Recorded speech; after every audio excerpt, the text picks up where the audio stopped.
How to delete Facebook account. Hi everyone, it's Sophia to assist you today. Without any delay, let's jump right in. First, open Facebook. Log into your account. You'll find this kind of screen pop up. Click on three lines on top right corner of your screen.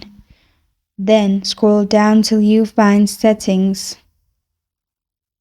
Click on it and then click on settings. You'll find this kind of screen pop up. Click on account center and click on personal details. Then click on account ownership and control. You'll find this kind of screen pop up. Click on deactivation or deletion. Click on your profile.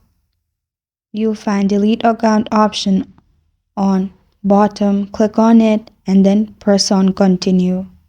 After you press on continue, you need to select the reason. After you've selected, click on continue. Again, click on continue.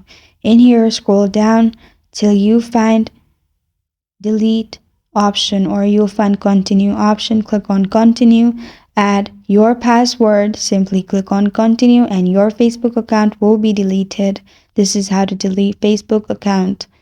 Thank you for joining me today. If this video helps you out, please leave a like and subscribe for more. Got a question or want to suggest a topic, comment below. I'm Sophia signing off until next time.